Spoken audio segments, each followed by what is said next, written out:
Bienvenidos, hoy vamos a comenzar una clase más de lo que es Hebreos. Hebreos es de la clase número 12. Con eso estamos viendo ya casi culminar lo que es la materia de Hebreos en el capítulo número 13. Vea que es el último capítulo de la materia de Hebreos. Viendo su separata, ahí tiene un título más bien dicho, que dice El camino de la fe. El camino de la fe cristiana incluye la perseverancia en la santidad por parte del creyente. Fallar en esta perseverancia trae consecuencias fatales y definitivas. Dice acá, el camino de la fe cristiana incluye la perseverancia en la santidad de parte del creyente. Hemos estado viendo, vea anteriormente, que decía un versículo en el capítulo anterior, sin santidad nadie verá al Señor, en los primeros 4 versículos que nosotros veíamos del capítulo 12. Y esa es la parte importante y primordial de todo cristiano. Veamos lo que dice la epístola de Hebreos. Ha expresado solemnemente esta máxima advertencia. Esta última lección dice trae recomendaciones y doctrinas finales para el seguimiento y la práctica de la fe. Yo creo que para algunos es bastante difícil y complicado seguir en este camino cuando no tenemos el apoyo de la familia, cuando no tenemos el apoyo de alguien más que nos esté impulsando a seguir adelante. Dice acá, la santidad práctica, eso lo vemos en Hebreos 13 del 1 al 7. Uno habla del amor hacia los hermanos en el versículo 1 y dice, este es un buen punto de partida para la práctica de la vida cristiana. Permanezca el amor fraternal. Este término amor fraternal, hay una palabra que está ahí en griego que dice Filadelfia. Fue escogido por William Penn para expresar el principio fundamental de su colonia y llegó a ser el nombre de la cuarta ciudad en importancia de los Estados Unidos. Hay una ciudad que se llama así, Filadelfia. Dice, amor fraternal es la expresión social de ágape, la buena comunión y feliz armonía consistente que Dios ha puesto en nuestros corazones. Y eso lo vemos en Romanos 12:10 como citas de referencia, en 1 Tesalonicenses 4:9, en 1 de Pedro 1:22. Este amor debe permanecer y debemos cultivarlo, dice acá. Debemos descubrir maneras y condiciones para que se dé ese amor de hermanos. De alguna forma debe ser una realidad en la iglesia, en la congregación. ¿Qué significa eso? El amor filial o el amor fraternal, ¿verdad? Es algo que tiene que estar de manifiesto dentro de una iglesia. Definitivamente que el amor entre los hermanos que nosotros tenemos dentro de la iglesia tiene que ser una realidad, y esa es parte del amor ágape, es una parte del amor de Dios, ¿verdad? Que nos demuestra que es una parte exclusiva que tenemos que tener con nuestros hermanos. A mí, de verdad, de domingo a domingo me encanta ir a la iglesia, ver a algunas personas. Hay personas que no las veo todos los domingos, pero cuando las veo, o sea, me emociona muchísimo, de verdad, que estén en la iglesia buscando de Dios. Y un ejemplo fue este domingo recién pasado, vino una persona, una familia completa, que desde que había iniciado lo de la pandemia no habían venido. Verlos aquí en la iglesia de verdad me llenó de mucha alegría, de mucho gozo, porque Dios ha hecho muchas cosas buenas con ellos y con su familia. Entonces, verlos, ¿verdad? Ese amor que nosotros nos hace amar a esas personas, nada más viene de Dios. Veamos, luego dice acá que hay que ser bondadoso con el extranjero. Eso lo vemos en el versículo 2, donde dice muy bien, están combinados estos versículos con la palabra filia, que significa amor con hermanos. Y aquí se combina otra palabra griega que es xenos, que quiere decir extranjero. El amor fraternal no nos debe impedir ser hospitalarios con los extranjeros. Por ser hospitalario con los extranjeros sin saberlo, algunos hospedaron ángeles, eso dice la cita. Debemos tener cuidado al tratar con desconocidos. Tenemos que procurar también no ponernos en peligro ni poner en peligro a nuestra familia. No todas las personas tienen buenas intenciones. Y esta es la parte de donde la gente se toma, ¿verdad?, para decir, no, mire, yo no puedo tener a nadie, pero en la medida de lo posible, nosotros podemos hacerlo, ¿verdad? Con nuestras precauciones y todo. Dice, sin embargo, dice, seamos amables y ayudemos al extranjero. Esta ayuda debe ir más allá de la oferta de la oración, que siempre nosotros como cristianos, como hijos de Dios, no, pero yo voy a orar por usted, ¿verdad? Pero venir y entregarle tal vez, ayudarle con un poco de dinero o entregarle comida, hacer un poquito más acerca de lo que es el amor verdadero hacia ese tipo de personas, va más allá de solamente una oración. Luego tenemos compasión hacia los que sufren, dice acá, eso es en Hebreos 13:3, y acordaos de los presos. Esta parte de verdad a mí me conmueve mucho, porque hay gente que está en la cárcel, ¿verdad? Que probablemente sí hizo algo, está pagando consecuencias, ¿verdad? De las cosas que hizo. Hay gente que probablemente no lo hizo, pero está ahí también. Entonces, hay gente que ha hecho muchas cosas malas en su vida y por eso está ahí. Hay gente que no ha hecho nada y está ahí. Están en el mismo lugar. Hay gente que quizás no ha hecho algo de gran magnitud, pero igual está ahí. Entonces, nosotros tenemos que orar por ellos, por las personas que realmente cuando están ahí adentro en la cárcel han venido y le han dicho a Dios: Señor, reconozco mi falta, reconozco que te fallé, pero ayúdame a salir de esto. Entonces, yo creo que cuando el propósito de Dios se cumple en la vida de esa persona sale. Y yo creo que las circunstancias, ¿verdad?, que estamos viviendo nosotros como país, nos ayudan a darnos cuenta de que hay gente que sí está sufriendo verdaderamente, pero que para todo hay un propósito. Dios, no sé, usa todo lo que está a nuestro alrededor, todas las circunstancias para que nosotros podamos ser encaminados hacia ese propósito. Y yo oro de esta manera, yo le digo: Señor, si esa gente que está ahí tiene un propósito, Señor Dios, que ellos puedan volverse a ti, porque hay gente que necesita esos lugares para volverse a Dios, que se puedan volver a ti, que hagan un trato contigo. Señor, saca a las personas que tienes que sacar. O sea, Dios es un Dios bueno. Y yo creo que cuando ve un arrepentimiento genuino en nuestro corazón, puede hacer algo maravilloso. Entonces, y esa es mi oración, ¿verdad? Que los que están presos por las causas indebidas, ¿verdad? O siendo injustos, que Dios pueda hacer algo en la vida de esas personas. Digamos, dice aquí, debemos entrar en los sufrimientos de los demás, orando, escribiendo, visitando y ayudándolos en lo que podamos. En algunos casos se puede intervenir directamente en algunos trámites judiciales. Este versículo 3 nos dice que seamos compasivos, hagámonos hermanos de los que sufren. Eso es lo que manda Dios, ¿verdad? Si está en nuestras manos poder hacer algo, poder apoyar, pues hay que hacerlo, ¿verdad? Eso es lo que Dios nos manda.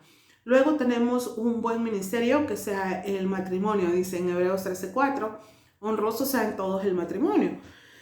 El consejo aquí dice es que el esposo y la esposa, para que su matrimonio no esté mancillado por la infidelidad, definitivamente no podemos agradar a Dios, dice, sin observar estrictamente una norma cabalmente cristiana de pureza sexual y fidelidad conyugal, ¿verdad? Es decir, ser fieles a Dios nos implica ser fieles también a la persona con la que nosotros estamos casados o con la que se van a casar en algunos casos, ¿verdad? O ser fieles cuando nosotros tengamos que serlo, definitivamente, ¿verdad? Porque las personas merecen respeto. Luego se habla de una independencia en cuanto al dinero, en Hebreos 13, del 5 al 6. Dice: sean vuestras costumbres sin avaricia. Esto quiere decir literalmente que no tengamos amor al dinero.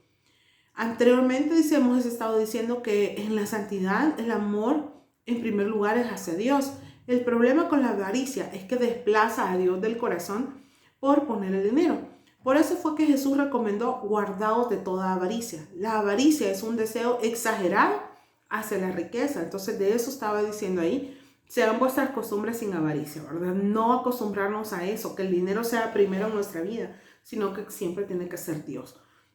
Luego tenemos en Hebreos 13:7, dice: la iglesia necesita siempre estudiar las vidas y enseñanzas de los líderes del pasado para que podamos seguirlos todavía. Hay personajes en la Biblia de verdad que a mí me encantan. Hay mujeres como Esther, como Ruth, hay hombres, ¿verdad?, como Moisés, y que nos podemos dar cuenta que son seres humanos que tuvieron sus dificultades, sus problemas, sus cosas, pero que al final hicieron lo que Dios quería que hicieran. Entonces, esos ejemplos de vida nos enseñan a nosotros a que también podemos serlo, ¿verdad? Que nosotros podemos ser mejores. Luego vemos en el camino de la lealtad, dice, eso lo vemos en Hebreos 8, ¿verdad? Hebreos 13, ¿verdad? Del 8 al 16. Y aquí comenzamos donde dice que Jesús es la fuente y el centro. Eso lo vemos en el 8:9. El objeto y el foco constante de la fe, tanto de los hebreos como para nosotros. La fe que seguimos, dice, no debe ni por un momento o en ninguna medida apartarse de Jesús ni en ninguna otra cosa. La verdadera santidad es cristocéntrico. No debemos volvernos a nuestro ascetismo. ¿Qué es un ascetismo? Dice que es una doctrina que propone alcanzar la perfección moral y espiritual mediante un estilo de vida austero, ¿verdad? Nosotros no tenemos que venir y decir, o sea, yo puedo hacerlo solo, porque no podemos hacerlo solo. Necesitamos la ayuda de Dios en nuestras vidas para poder alcanzarlo. El problema, dice, con la práctica de la santidad no ha sido por lo que la Biblia nos enseña, sino que porque algunos hermanos han seguido ideas de lo que algunos entienden por santidad. Y ese es el punto. Cada quien tiene como un aspecto diferente, ¿verdad?, acerca de lo que es la santidad. Y no debería de ser así. Nosotros tenemos que guiarnos por lo que Dios dice que es la santidad, no por lo que las otras personas dicen. Dios dice, ¿verdad?, que ser santo significa que nosotros vamos a ser iluminados, vamos a ser puros, la gente nos va a ver a nosotros. Eso significa santidad. Dice acá, el problema, ¿verdad?, es ese, ¿verdad?, que no todos piensan, siguen las reglas de la santidad como debe de ser, cada quien lo hace a su manera. Dice acá, es mejor afirmar el corazón con la gracia, no con alimentos que nunca aprovecharon los que se han ocupado de ellos. Eso lo vemos en el versículo 9. Los hermanos cristianos hebreos todavía tenían la idea, dice, de hacerse moral y espiritualmente fuertes con el cumplimiento de dietas alimenticias. Usted sabe que eso no lo va a llevar a una santidad. Esta era una referencia al complicado sistema alimentario del judaísmo. Para ellos, si se comían ciertas cosas, estaban en pecado definitivamente. Y ese era un problema bastante grande que ellos tenían a través del judaísmo. Los cristianos inmaduros, dice, son fácilmente impresionados por lo nuevo. Todo lo nuevo nos excita, lo viejo nos aburre. Pero lo importante es que Jesús siempre es algo nuevo en nuestra vida. Siempre va a haber algo nuevo de Jesús para nosotros. En los conceptos de santidad, dice, ha habido confusión entre las palabras ética y moral. La razón es que porque las dos expresiones las hemos mezclado. Por eso haremos un resumen de los conceptos de estos términos para que los reflexionemos. Y aquí tenemos 4. Dice, santidad es el amor puro que expulsa el pecado y gobierna el corazón y la vida. La santidad también es parecerse a Cristo. La santidad es la presencia de Dios en el creyente. Es un estilo de vida permanente que agrada a Dios. Eso creo que resume todo. Un estilo de vida permanente que agrada a Dios. Todos los días nosotros tenemos que buscar eso. O sea, no cuesta, todo nos cuesta. Porque nuestro carácter, nuestra conducta, el ambiente, las circunstancias nos hacen a veces olvidar que nosotros tenemos que vivir en santidad en todo lo que nosotros estamos y en todo lo que nosotros hagamos. Tenemos que tener cuidado con eso. Dice ética. Dice que esa viene del griego ethos, que significa costumbres o prácticas que son aprobadas por una cultura. Tiene que ver con las normas bajo las cuales el hombre y la sociedad viven. Es muy diferente a lo que es santidad. Moral, del latín mos, que significa costumbre. Es una conducta, dice, que procede de la libre decisión del hombre. Y aquí la moral a veces es subjetiva para algunas personas. Lo que es moral para mí, moralmente bueno para mí, para otra persona no lo es. Lo que es moralmente malo para mí, para otra persona no lo es. Entonces tampoco eso tiene que ver con santidad. Y la iglesia dice que es el cuerpo de Cristo llamado a vivir en santidad. Así es. A eso somos llamados. Yo creo que cuando hablamos de santidad, la gente piensa que nosotros tenemos que apartarnos, ponernos como en una burbuja y no salir de ahí. No se trata de eso, porque no se puede en este mundo. Estamos en este mundo y pues sin ni modo, tenemos que enfrentarlo, tenemos que salir, hacer tantas cosas. Entonces nosotros tenemos que tener mucho cuidado con esto. Luego dice acá, Tomás de Aquino dice que un acto es moral porque está ordenado y dominado por la razón y la voluntad. La moral radica en el querer del hombre y esto se hace bueno o malo por lo que decide voluntariamente. En resumen, dice acá, tanto la ética como la moral son ciencias que le dan al hombre la oportunidad de practicarlas o no, o sea, es una decisión, por lo que no hay un compromiso con Dios, ¿verdad? Lo que yo les mencionaba. Sócrates, vea otro historiador, quien fue fundador de la reflexión ética autónoma, se suicidó. Séneca, otro moralista, se suicidó abriéndose las venas. Aristóteles, y Platón y los estoicos estaban de acuerdo con el suicidio. Eran grandes moralistas. O sea, ¿estamos nosotros de acuerdo con eso que hicieron ellos? Yo no, ¿verdad? Obviamente que no es así, o sea, no es ser moral, no nos va a llevar a la santidad. Dice que estos grandes moralistas, sus vidas no fueron congruentes con sus enseñanzas. Buena cosa es afirmar el corazón con la gracia, esa maravillosa gracia que vino Jesús a dar. Amén. Así es. O sea que moral, ética y todo eso para mucha gente es subjetivo. Lo que nosotros tenemos que buscar es la santidad. Y luego tenemos aquí que Jesús es el centro del altar. Eso lo vemos en el capítulo siempre 13 del 10 al 14. Lo que está mostrando la epístola es que la muerte de Jesús responde a la ofrenda por el pecado en todos los puntos importantes. Los versículos 11 y 12 de este capítulo establecen exactamente la diferencia entre los cuerpos de aquellos animales cuya sangre, a causa del pecado, es introducido en el santuario por el sumo sacerdote y son quemados fuera del campamento. También Jesús, para sacrificar al pueblo mediante su propia sangre, padeció fuera de la puerta. Padeció hasta la muerte, yendo voluntariamente hasta el Gólgota, no solo porque fue rechazado en Jerusalén, sino que porque Jesús mismo y el Padre deseaban que él fuera un sacrificio perfecto por el pecado. ¿Verdad? Anteriormente, si ustedes se recuerdan, había que hacer eso una vez al año. El sacerdote entraba y hacía un sacrificio y todos los pecados del pueblo iban ahí en ese sacrificio y eran perdonados. Ahora Jesús hizo eso por nosotros una sola vez y ya no tuvo que hacerse cada año, porque la sangre de Cristo es más poderosa que cualquiera otra sangre de un sacrificio. La sangre que derramó Jesús en la cruz por nosotros es algo sorprendente, que puede limpiarnos de todo pecado. Entonces eso fue lo válido. Luego nosotros, dice acá, si queremos romper con el pecado mediante la santificación, tenemos que separarnos con él, salir a él fuera del campamento llevando su vituperio. Es decir, Jesús en realidad sufrió por nosotros. Y nosotros lo que tenemos que hacer es recordar esos momentos y decir, si Jesús lo hizo por mí, o sea, yo puedo mantenerme firme en mis decisiones, no puedo estar pecando, no puedo hacer eso, o sea, que eso sea nuestro diario vivir. Luego dice acá que los versículos del 15 al 16 habla de los sacrificios de un nuevo altar. Y el primero que encontramos dice que hay un sacrificio de alabanza. Así que en el versículo 15 dice, ofrezcamos siempre a Dios por medio de Cristo sacrificio de alabanza, es decir, fruto de labios que confiesan su nombre. En el sistema anterior, ¿verdad?, que estábamos viendo, de las maneras de sacrificios eran obligatorios, sin los cuales no se podían estar bien con Dios. Ahora, en nuestros tiempos, vea, eso ya no es así, ya lo hizo Jesús por nosotros. Dice que nosotros tenemos que expresarnos con gratitud, amor y devoción. La alabanza, dice, es el fruto adecuado.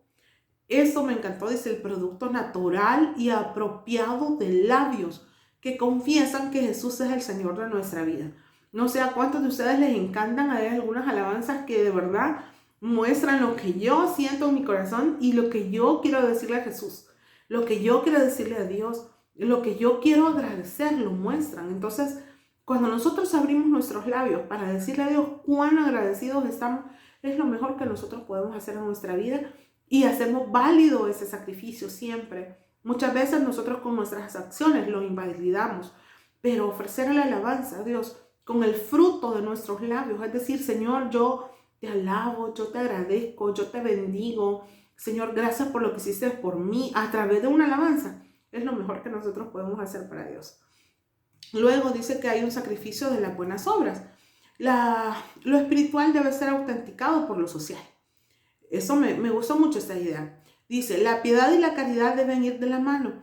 Dios se agrada de los sacrificios de hacer el bien y de la ayuda mutua. Eso lo vemos en el versículo 16 de este capítulo.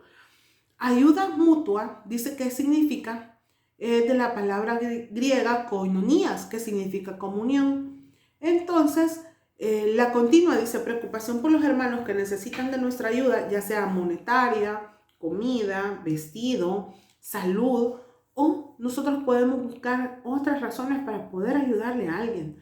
Dice, reconozcamos nuestros descuidos como personas y como iglesia, de que a veces no estamos cumpliendo con este sacrificio de las buenas obras. El consejo es que no olvidemos porque este sacrificio agrada a Dios. Luego ahí tenemos algunos ejemplos de todo eso. Dice acá, a veces vamos a leer algunas causas de abandono del trabajo social de la iglesia. Es decir, ¿por qué algunas iglesias no tienen eso? Dice acá, según el libro de La fe cristiana frente a los desafíos contemporáneos de J. Stott, son los siguientes. Dice, una fue una reacción al liberalismo teológico, donde dice que a fines del siglo XIX estaban penetrando en las iglesias de Europa y Estados Unidos. La reacción de los evangélicos conservadores fue defender su fe por medio del fundamentalismo y no tuvieron tiempo para atender a los problemas sociales. Estaban más preocupados por defender eso, ¿verdad? Por que su fe no fuera dañada que por ayudar a otras personas.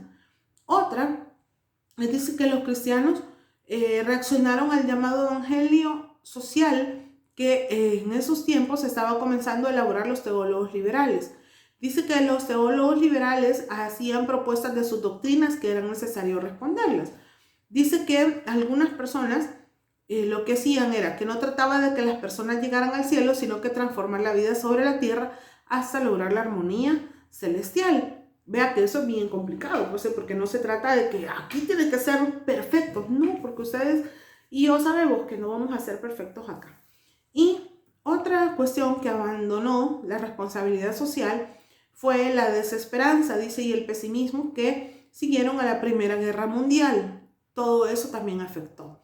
Otra razón fue que estaban en una plena difusión, dice, de la teoría premilenista. O sea, habían cosas tan, trascendentales, podemos decirle así, que ellos no querían darse cuenta de que tenían que hacer una labor social. Y la otra razón fue porque no habían personas que tuvieran un compromiso social. Dios, ¿verdad? Quería en realidad que todo eso se llevara a cabo de la mejor manera, pero habían tantas cosas que la gente no veía eso. Luego dice acá el camino de la humildad. Eso lo vemos en el versículo del 17 al 19. Dice la sumisión.